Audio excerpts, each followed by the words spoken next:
बच्चों, स्वागत है आप सभी का साकेत ऑनलाइन क्लासेस में। मैं अनंत प्रकाश शुक्ला, सहायक प्राध्यापक बीएड विभाग, Saket girls PG college Dahilamau Pratapgarh. आज हम लोग जिस विषय पर चर्चा करने जा रहे हैं वो विषय बड़ा जाना पहचाना सा विषय है, जिसको आप सभी लोग बखूबी उस नाम से परिचित हैं। आज हम लोग उस पर विस्तृत वार्ता करेंगे। हमारे विषय का नाम है, हमारे आज के प्रकरण का नाम है NCERT, national council of educational research and training. इसको हम लोग इंग्लिश में जानते हैं NCERT को, और अगर हिंदी में देखें तो राष्ट्रीय शैक्षिक अनुसंधान एवं प्रशिक्षण परिषद, जिसकी किताबें आप लोगों ने खूब पढ़ी होंगी। इसके नाम से भी बाखूबी आप लोग परिचित होंगे। NCERT जिसकी स्थापना 1961 में भारत में की गई और जिसका जो मुख्य उद्देश्य था वो शिक्षा संबंधी कार्यों में गुणवत्ता लाना और शिक्षा को भारत के प्रत्येक कोने तक पहुंचाने हेतु इस NCERT की स्थापना की गई थी। जब हमारा देश आज़ाद हुआ उसमें हमारे देश में गुणवत्तापूर्वक शिक्षा की बहुत बड़ी कमी थी। शिक्षा की गुणवत्ता को बढ़ाने के लिए और शिक्षा के प्रचार प्रसार के लिए इस NCERT की स्थापना 1961 में की गई। ये जो परिषद है हमारा, ये मानव विकास संसाधन मंत्रालय भारत सरकार के जो अकादमिक सलाहकार हैं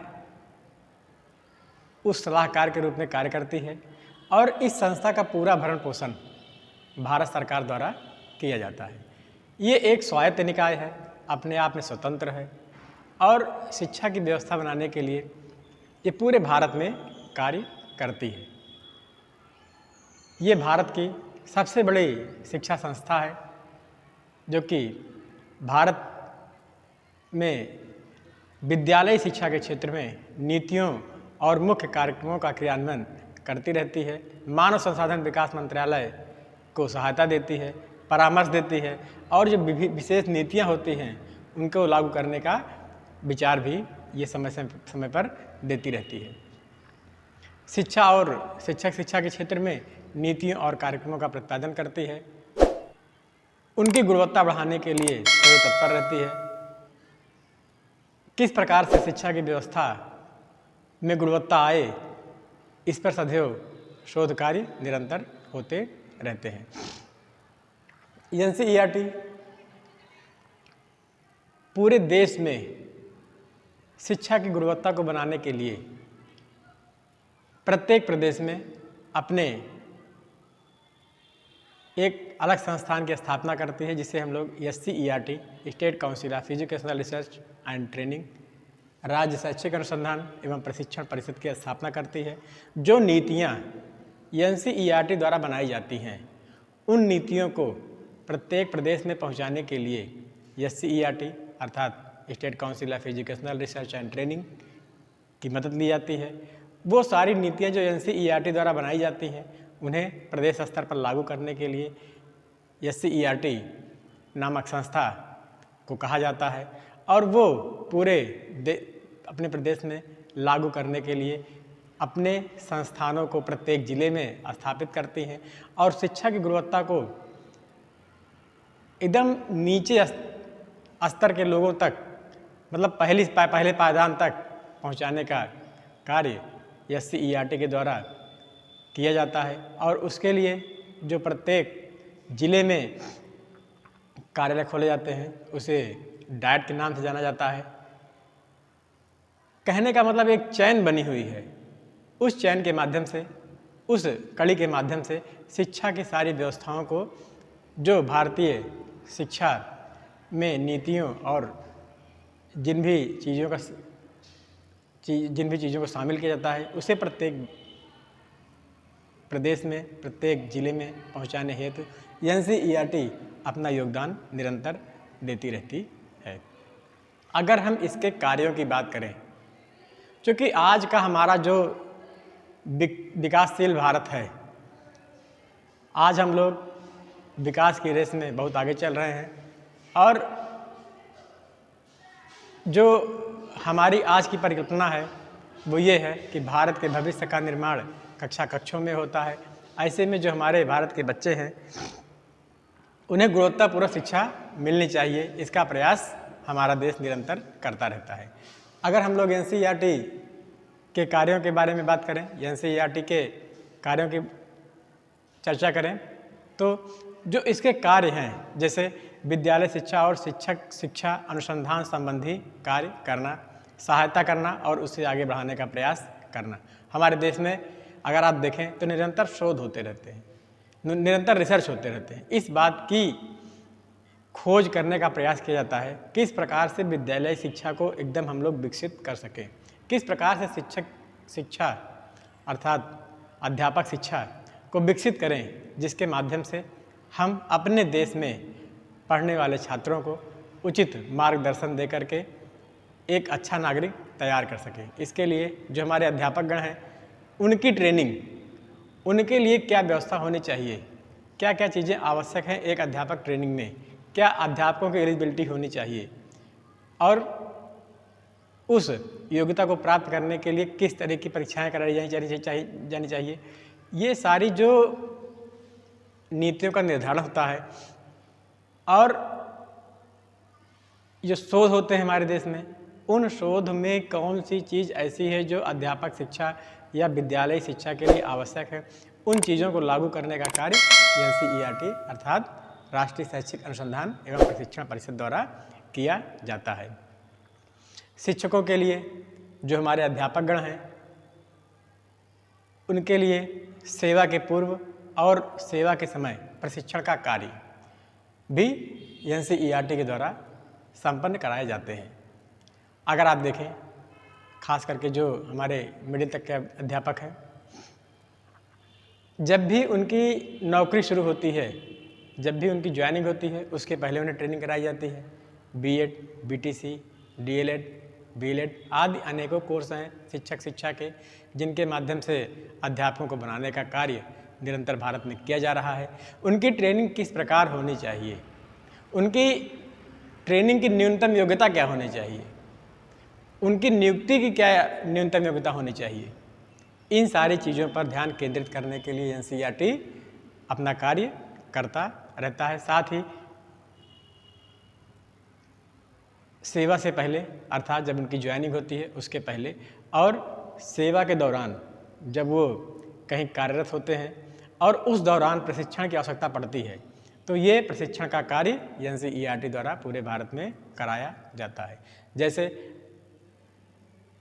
आप अगर देखें तो पहले हम लोग ब्लैक बोर्ड का इस्तेमाल करते थे, फिर ग्रीन बोर्ड आया, आज हमारे पास स्मार्ट बोर्ड आ रहे हैं धीरे धीरे, जिसमें अध्यापकों को बच्चों को पढ़ाना पड़ेगा।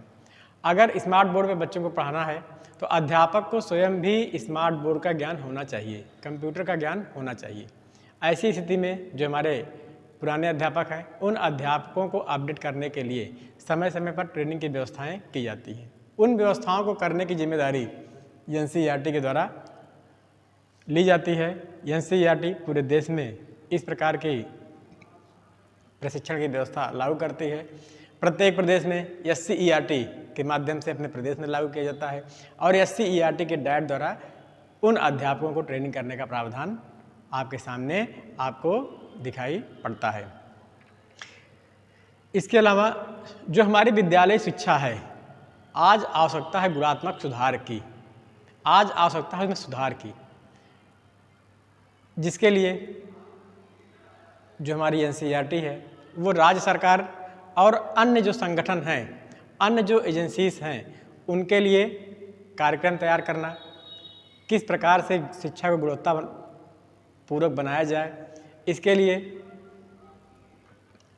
विभिन्न प्रकार के संगठनों से तालमेल करके एक कार्यक्रम को तैयार करना और उसको क्रियान्वित कराना, जिससे कि विद्यालय शिक्षा में सुधार हो सके।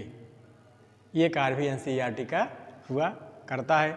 इसके अलावा जो विभिन्न प्रकार के विश्व स्तर की एजेंसीज हैं, विश्व में विभिन्न प्रकार की जो सहायता करने वाले एनजीओ हैं, जैसे यूनेस्को, यूनिसेफ, यूएनडीपी, यूएनपीएफए जैसे अंतर्राष्ट्रीय संगठन जो शिक्षा के क्षेत्र में कार्य करते हैं, उनका सहयोग लेना और उनका सहयोग देना, ये दोनों कार्य एनसीईआरटी के होते हैं। क्योंकि भारत के अलावा विश्व में कौन सी शिक्षा व्यवस्थाएं चल रही हैं और कौन सी शिक्षा व्यवस्था कितनी प्रभावी है, इन सारी चीज़ों की जानकारी और जो अच्छी शिक्षा व्यवस्था हो उसको अपने देश में लागू करने की जिम्मेदारी भी एनसीईआरटी की होती है।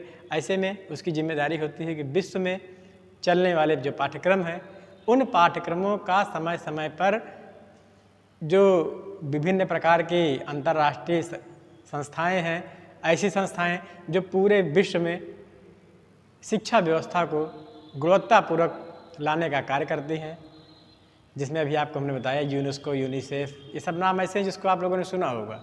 ये सारे संगठन ऐसे हैं जो कि पूरे विश्व में शिक्षा व्यवस्था को गुणवत्तापूर्वक लाने का कार्य करते हैं। तो ऐसे संगठन द्वारा एनसीईआरटी इनसे मिलकर के सहयोग लेकर के अपने देश में एक अच्छी शिक्षा व्यवस्था को लाने का प्रयास करती है। इसके अलावा अगर कहीं शिक्षा व्यवस्था बड़ी प्रभावी है, किसी पाठ्यक्रम की ऐसी शिक्षा व्यवस्था है जो कि बहुत प्रभावी है, उस शिक्षा व्यवस्था को किस प्रकार से हम अपने देश में लाएं, या कुछ पाठ्यक्रम हमारे यहाँ कैसे हों जो बड़े प्रभावी हों पूरे विश्व में, उन्हें अगर कोई दूसरा देश लेना चाहता है तो उसके लिए जो कर्मचारियों का प्रशिक्षण है, जो अन्य देशों के कर्मचारियों का प्रशिक्षण है, इसकी व्यवस्था करना। और अगर कहीं विश्व में किसी दूसरे देश का पाठ्यक्रम ऐसा है जिसकी गुणवत्ता बहुत अधिक अच्छी दिखाई पड़ रही है, उसको भारत में लागू करना है, तो वहाँ की जो संस्थाएं हैं वहाँ से किस प्रकार से सहयोग प्राप्त करें, वहाँ से किस प्रकार से अपने कर्मचारियों के लिए ट्रेनिंग की व्यवस्था कराएं, इसकी जिम्मेदारी एनसीईआरटी की होती है। कहने का मतलब ये है कि भारत में जो भी हमें शिक्षा का एक स्वरूप दिखाई पड़ता है, जो भी शिक्षा का एक ढांचा दिखाई पड़ता है, वो सारे ढांचे का जो मुख्य स्रोत है वो कहीं ना कहीं एनसीईआरटी से जुड़ा हुआ है। क्योंकि जब हमारा देश आज़ाद हुआ तब से लेकर के आज तक अगर आप देखें तो शिक्षा के क्षेत्र में बहुत सारे परिवर्तन आए हैं। उन परिवर्तनों को लागू करने का जो श्रेय है वो एनसीईआरटी को दिया जाता है। लेकिन हमारा देश इतना बड़ा है, हमारा देश इतना विकसित है कि इस देश में किसी भी